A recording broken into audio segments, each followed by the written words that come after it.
Hi everyone and welcome back to another Bork No Game video. Today's video is dedicated to a beginner's guide, so let's go ahead and jump right into this. Go into battle, go into challenge. Right here, Selka's class is going to be showing you the most important mechanics in the entire game, which is going to be extreme dodge in my opinion, and then QTE skills. All of these aspects of the game are very important, ping techniques and stuff, but let's go ahead and cover an extreme dodge. And if you can master the extreme dodge, I feel like you can beat almost every single piece of content in this entire game. So when you do a dodge before you're about to get hit, you will enter the matrix in which all enemies are slowed down. So let's go ahead and trigger the matrix. All right, so we are in the matrix. You can see here that this blue orb is glowing in some ways. That means it turned into a 3 ping, or it counts as 3 orbs. Let's go ahead and dodge again. We didn't enter the matrix because the matrix is on a 12-second cooldown, as you can see right here. So let's go ahead and try to fight this dude. We are in the matrix now, so let's go ahead and do this. So the only reason why nothing is glowing is because we had no orbs. But note here, now all of the orbs are glowing,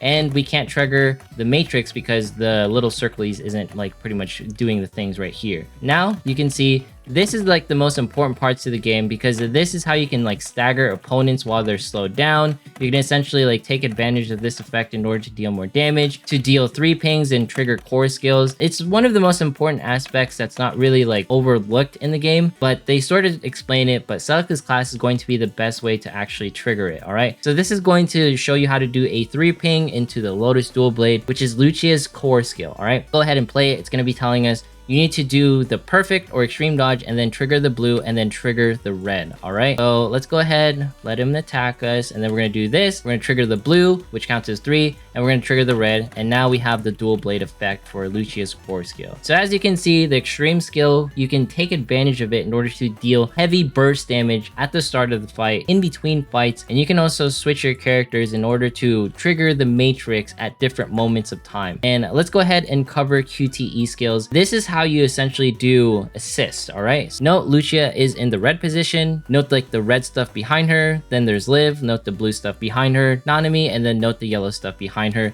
That's how you know what position they're going to be in. Let's go ahead and start the mission. And what's important here is the corresponding position triggers their QTE skill. What do I mean by that? It'll tell us right here. So note here that Liv was in the blue position, so when we do 3 blue orbs, then Liv will pop up and do her QTE or her assist skill. As you can see there, it was glowing earlier. Let's go ahead and do it again. So 3 blue orbs are going to pop up, and now we can do Liv's QTE, and now we essentially get a heal. That is one way of healing yourself in combat, and that's probably one of the most important things that you need to note in case you're in a heavy situation and you can't do much. The next thing is we're going to be fighting an enemy that has super armor. And what's important here is you can use someone like a tank like Nanami. This is why you bring tanks. You trigger their yellow orbs because Nanami is in the yellow position, and that will essentially trigger her QTE skill, as you can see. So tanks are usually in the yellow position because the bar that actually has the shields is going to be yellow. You don't have to do it that way. It's just one of the suggested ways. So you can see right there, Nanami, we did her QTE again, and the bar is usually this lower hand right here. Let's do it one more time, and there we go, we did Nanami's QTE. So those are the core basics that I wanted to cover for punishing Grey Raven, where you do extreme dodges and then you do QTE skills. You can cover more stuff on your own via Selka's classes right here, or you can go into the Google spreadsheets where I sort of written it out, and you can sort of read it in some ways on how everything is sort of triggered, right? All right, let's go ahead and talk about upgrading our constructs. Jump into members right here, go into train, and the things that we need to cover is how you should be upgrading your characters. So the way this works is you're going to be getting these pods. I recommend everyone staying within a 1 to 2 level difference of your commandant level. So my commandant level is 29, so my Liv B rank is level 28. All right, and you can see here I only have 3 characters leveled up. That is going to be the general things that I advise to folks as you're upgrading characters, and then make sure to promote them as soon as you can. You get more promotions as you complete more story, and of course based off of construct level.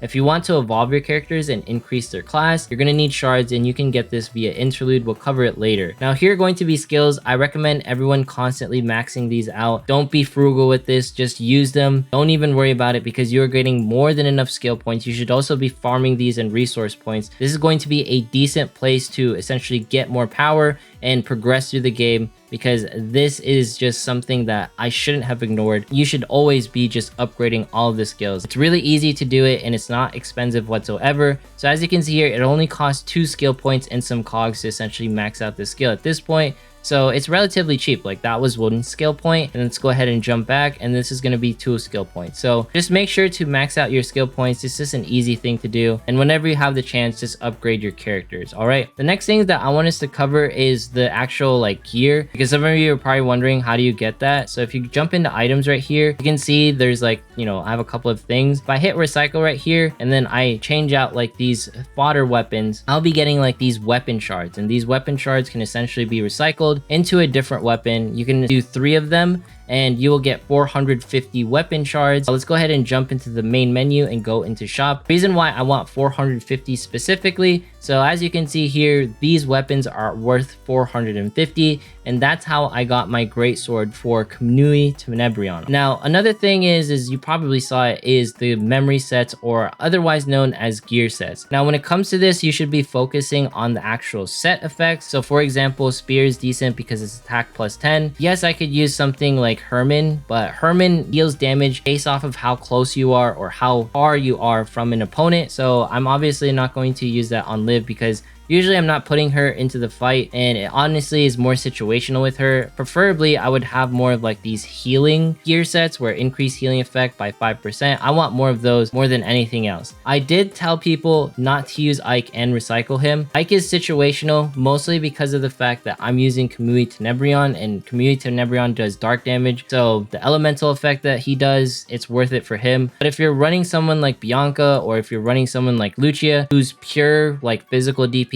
then you should totally be using someone like Voltaire. You should be following the CN guide that we covered earlier. But in the end, when it comes to gear sets, go to Rexland spreadsheets and then go to memory guide right here. And it's going to be showing you 6-star like sort of memories that will be telling you like, hey, this is the gear set that would work for Kubbi Tenebrion. Some of you are probably wondering, who is Hannah? How do I get Hannah? So this is not how you get her, but this is just one way we can sort of look at it. If you jump into the shop right here and then you go to recycle shop, go ahead and see what Hannah is going to be doing. So we can see right here, this is her position 1. On her 3 ping, increases damage by 25%. Enter the matrix. Upon a 3 ping, gains a random signal orb. So this is one way to essentially play Kubbi Tenebrion, all right? Does not mean you like jump in here and you start like focusing on these characters. Later on in the future, down the road, you don't do this right now. Please do not do this right now. You can get them through rare memory drops, or ideally do challenge modes and you do memory rescue and you unlock them here, because this is all guaranteed stuff. This is a nice way to get memories, and in case you have a certain playstyle, that's how you should be deciding your memories, okay? So for example, if you're constantly entering the matrix, you want to take advantage of matrix burst damage, then you would use someone like Mozart. But honestly, Mozart is more of an advanced memory, and you're not going to be triggering the matrix too much at the beginning of the game. So I don't recommend her. I feel like you could fodder her, but at the end of the day, when it comes to gear sets, it's all up to you and how you want to optimize yourself and how you want to treat like these memories, because each one is very good at specific things. Voltaire is probably one of the most universal ones, because lowering a target's defense is something that everyone could use, because most of the units that we have right now are just going to be physically oriented. All right, so that's going to be like the upgrading factor, where you're keeping everyone within certain levels, you're upgrading everyone's skills, because that is going to be a huge portion of just increasing your power. And then gear sets, and then actual weapons. Okay, just jump into the research, and when you have the tickets, doing some, you know, weapon pulls, just note that you can change the set. So for example, if you want the best weapon for Kubbi right now, you'd select this, and now you can essentially get the darkness and the dynamo sword. One thing to note is I don't advise like pulling on this just yet, because I don't know if there's a way to get the targeted weapon cards outside of using your black cards. If you are willing to like spend some money in the game, then feel free to use your black cards for this, but I just don't think it's really necessary at the early stages of the game. Now that we're covering missions, one thing to notate, I covered this in my mistakes to avoid. Make sure to rotate your bounty missions and look for the ticket ones. So for example, this is a ticket mission. Go ahead and claim it. You're going to be doing this bounty in order to get free summons. This is the best way to do it. This is how you're going to be getting blue tickets consistently as you are jumping into the game. Now let's go ahead and jump back. The next thing that I want us to focus on, and just doing your dailies every single day. The most important importantly, doing your weeklies, unlocking the Phantom Pain Cage, and unlocking the War Zone. If you're wondering how to unlock these things, over here in Rexlinks like Google Spreadsheets, as you can see, you have to clear a certain part of story.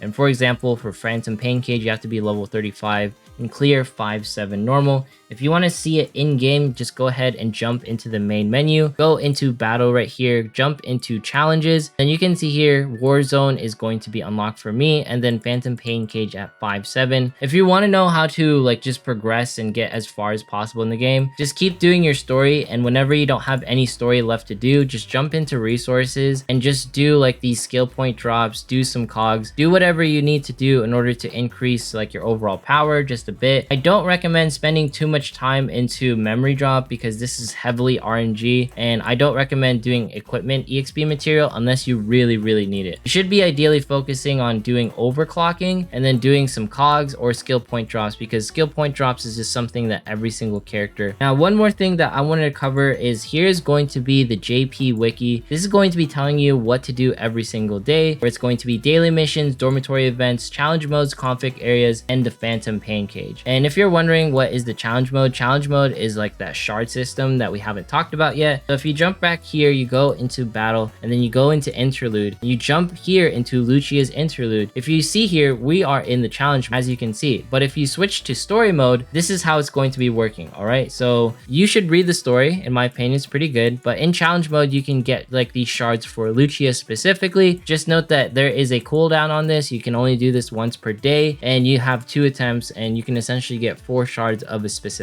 character. This is how you're going to be getting like more shards for B Liv, B Nanami, A Lee, A Karenina, A Watanabe, and A Liv. This is how you're going to get them to SS rank, and it's going to be different for the other characters because you're going to do it via the Phantom Pain Cage. Just note this challenge mode is pretty important. Now, we talked about other things. This is going to be like the challenge war mode where you can go into the war zone and Phantom Pain Cage. There's also going to be your trial zones where you can practice with other people, or you can solo and practice like actually doing like extreme dodges and whatnot, in case you don't want to do it via Celica's class. But it's just something to look into in case you want to just get better at certain things within the game. When it comes to like getting top-ups and stuff, in case you want to do this, let's just give you some advice. So this is going to be giving you 1 multi on the weapon banner and then 1 multi on the beginner banner. Okay, so if you want to sort of like get these limit packs, which are pretty worth it in my opinion, and you want to get the monthly pass, over here on the spreadsheets I have like this recharge section. So this is going to be 30 rainbow cards, 69 rainbow cards. So if you want just like the monthlies in the beginning, then you're just going to want to get like this $20 pack right here. All right, that's going to give you 119 rainbow cards, which is more than enough for the 99 rainbow cards that you need to expend in order to get the monthlies. Now, if you want the limited pack, this is going to be costing you 143 rainbow cards. So there isn't a $25 pack, because if you get the $49.99 pack, then you can get both of the monthlies and then you can get the limited. I recommend, folks, if you're going to be spending any money in the game, just get like this 1 monthly benefit, and that's the only thing you really need. I believe that's only like $6, because everything else, it's kind of like extra stuff on the top, but it's up to you on how you want to enjoy the game. If you're wondering, I haven't done any recharges whatsoever. You can progress through the entire game without doing any charges whatsoever. To save your black cards, you just have to be extremely frugal. That way you can get the appropriate S ranks. But yeah, we've covered essentially the basic mechanics with Celica's class, what you need to do every single week/day, jumping into Warzone, Phantom Pain Cage. Don't forget about Memory Rescue to get like some of like these memories in case you want to turn them into other memories, and then talking about how we can essentially upgrade characters, what you should be focusing on, 3 characters at a time. Make sure to upgrade their skills, because this is a huge form factor of how you're going to be getting more powerful, and then focusing on your weapons when you can, focusing on memory sets that work for you specifically and how you do your gameplay style. And then don't forget about the dormitory right here. There are going to be dormitory dailies if you jump into missions and you're like, how do I do this? You just do advanced and it'll take you to the area and you'll essentially be able to perform your missions. All right, but this is just something that's really cute and I love it. And if you're wondering why do I need to pay attention to this, you can essentially exchange like these coins into skin tickets, which is just a cute little feature in case you want skins within the game. What's so fun is like just jumping here into like the dorm and then going up to your favorite characters like Liv and then giving them head pats. All right, so right here, let's go ahead and give Liv a head pat. And there you go. She's a little bit happier. Absolutely amazing. But anyways, if you made it this far in today's video, consider subscribing, dropping a like, leaving a comment, follow me on Twitter Twitch, follow me on Twitter. If there's anything that I missed beginner-wise, let me know down in the comments. Let me know if you have any suggestions. Thanks so much, and have yourself a fantastic day. See ya in the next one.